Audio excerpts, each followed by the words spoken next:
We are back, and we are joined now by Jonah Walters, postdoctoral scholar in the Biocritical Studies Lab at UCLA's Institute for Society and Genetics. He's written for Jacobin, including parts of the recently released book-length anti-obituary for Henry Kissinger, The Good Die Young, which everybody should pick up.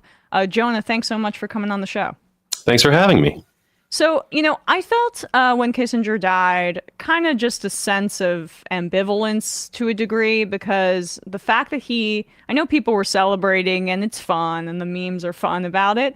But I'm still mostly just furious that he got to live this long and the millions of deaths that he was responsible for.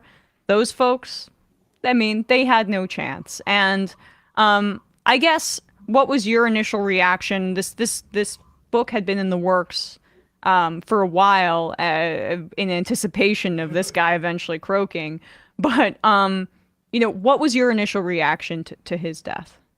Yeah, well, you're right. It had been in the works for quite a while. We started working on the book in 2015, I guess, sort of in the final days of the Obama administration.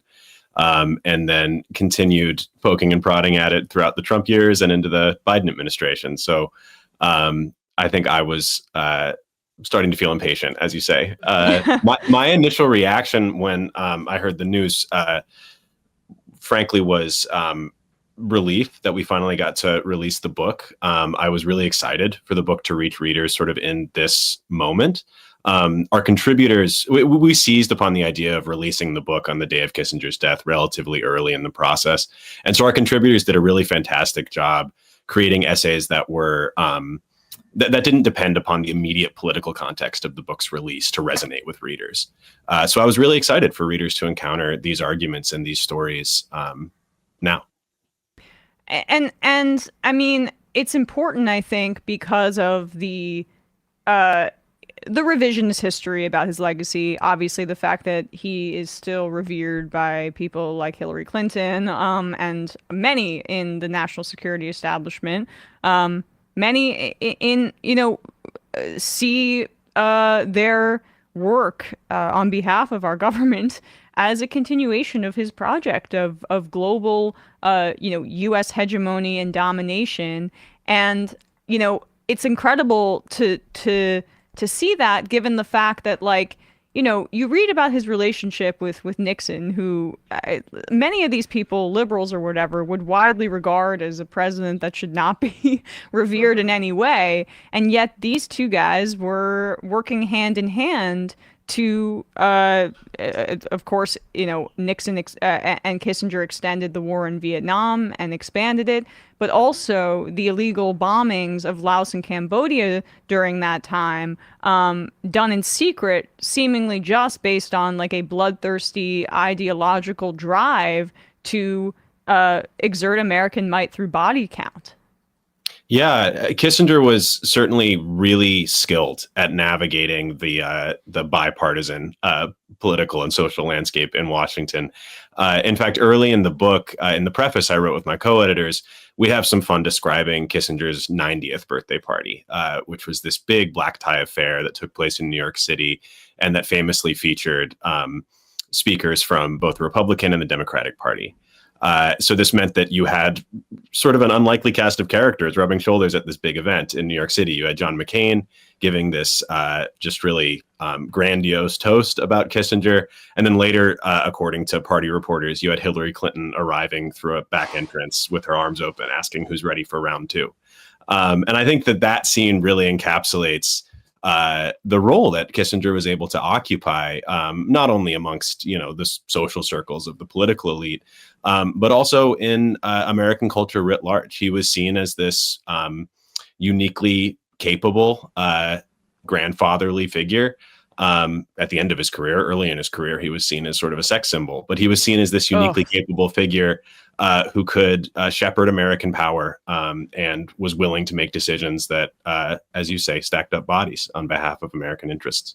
So, and what would you be your assessment of his ideology? I mean, Nixon obviously committed anti-communist, but Kissinger spanned multiple administrations, Secretary of State twice. under Ford as well, and then also just like an informal advisor, and somebody who we can talk about his later years was also instrumental in foreign policy lobbying and influencing in that way, which is a scourge in our country as well. But what would you say his ideology was outside of like a religious belief in American empire? That's a great question, and it's one that we spent a lot of time thinking about and discussing as we were planning this book. The book is introduced by the historian Greg Grandin, who wrote his own book-length treatment of Kissinger back in 2016 called Kissinger's Shadow. And his introduction to our book really attempts to answer that question and to think about what ideologically is motivating Kissinger, and what kind of intellectual currents is he drawing from. In addition to being a statesman, he was also a prolific author and quite a confident self-mythologizer too, which made, getting to the bottom of what he really thought about things sometimes kind of challenging. It's definitely true that the story he told about himself his entire life was that he was a boy who was born in Germany in the 1920s. He ended up fleeing Nazi repression with his family, coming to America.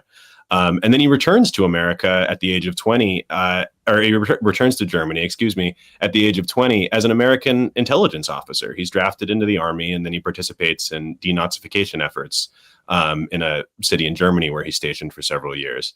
And then he comes back to the U.S. And sets about refashioning himself now as a foreign policy and international diplomatic scholar. Who then from, a perch at Harvard University manages to curry favor with Nixon, to enter the Nixon administration, and then to hang around the halls of power in Washington for decades after that.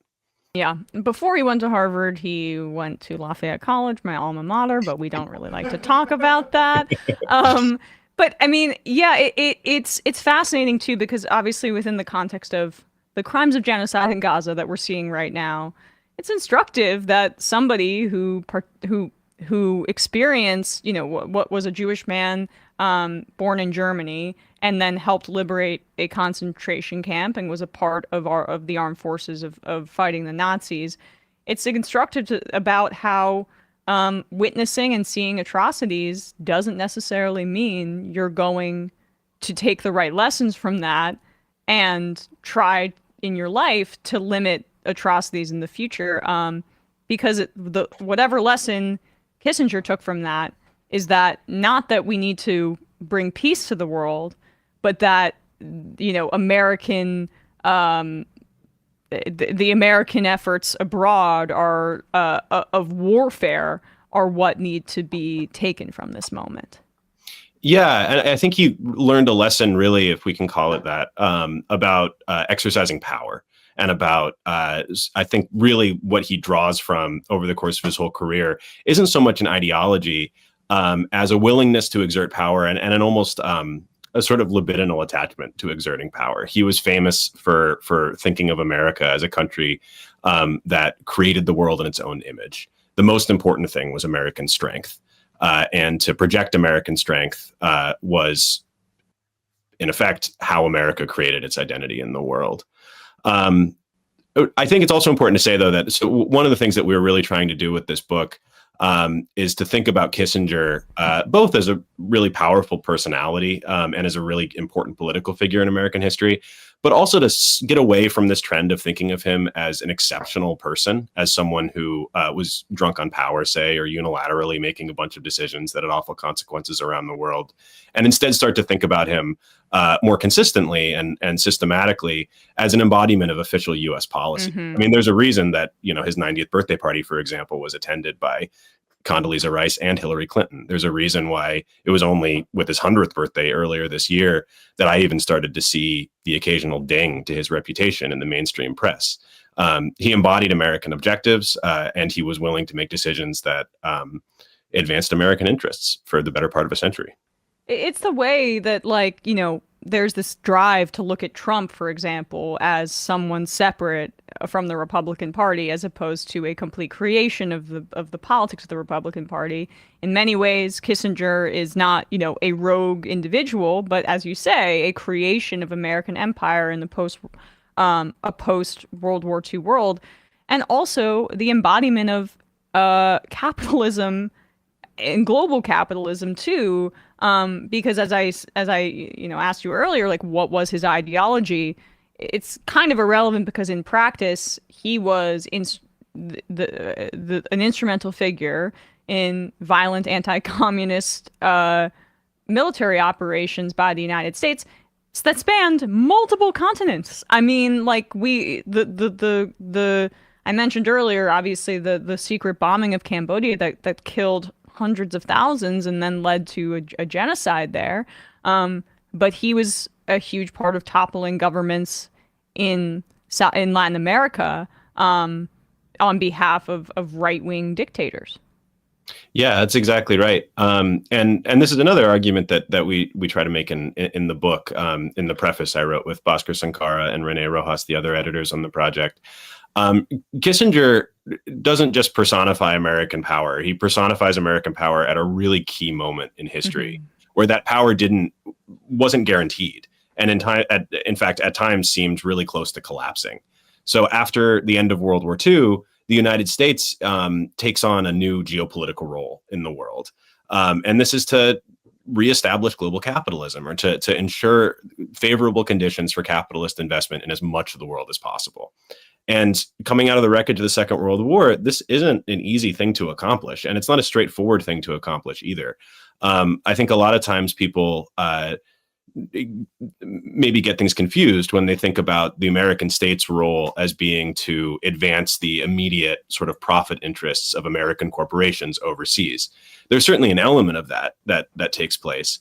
But the overriding thing that was going on over the course of Kissinger's career and at this really key moment in the 20th century was that the United States had to serve as the guarantor of global business writ large, and not just American businesses. So this meant reestablishing healthy capitalist economies in Europe. It meant refashioning Japan, for example, into a productive trading partner. And it also meant moving quickly to quell the waves of decolonization that were happening in what was then called the Third World at the end of World War II. Because if nothing else, the Second World War provided a definitive signal to anti-colonization movements around the world that Europe's dominance was vulnerable. And so almost right away, there's this wave of popular movements in some of the places that you just listed around the world that were really challenging the terms of global development under U.S. hegemony or under capitalist hegemony. And any effort by these smaller subordinate post-colonial countries to move on their own or to create their own sphere of influence and power would have undercut American objectives. And so Kissinger understood, perhaps better than any other American statesman, that the role of the U.S. in those moments was to step in and, frankly, to club those challengers into submission. How did his influence and policies set the table for the Cold War?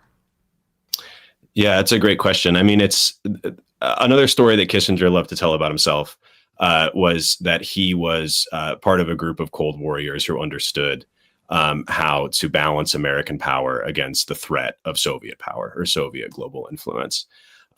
He was famous for periodically going on TV or the radio and performing histrionics in defense of Western market civilization, which he saw as an ideal that the U.S. and everyone ought to be upholding. In truth, though, I think we can now confidently say that checking Soviet influence was never an overriding goal of American foreign policy, for the simple reason that the Soviet Union wasn't capable of exerting very much influence.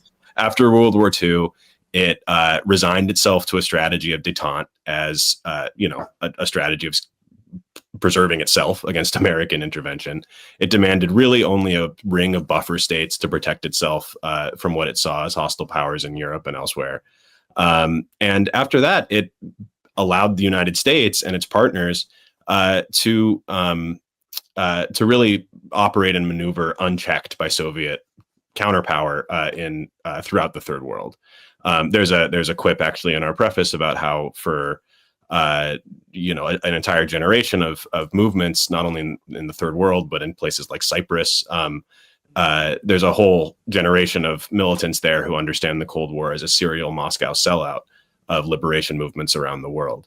And so really what Kissinger fears, or what he's moving to prevent, isn't a Soviet bloc that's going to threaten American hegemony. It's the emergence of any non-aligned or independent bloc of third world nations that might threaten American business interests. Lastly, before I let you go, Jonah, what is the body count for people that may not be aware that we can draw directly to Kissinger and his policies? Historians say different things, but it's in the millions. Some historians say 3 million, others say 2.5. It's an enormous number of people who suffered and died because of decisions that Kissinger and his partners took. Well, thanks so much, Jonah. The book, The Anti-Obituary, is called The Good Die Young from Jacobin. Bhaskar, friend of the show, also obviously contributed to the book. It's essential reading, and I'm looking forward to checking it out even further. Jonah Walters, thanks so much for your time today. Really appreciate it. Thank you.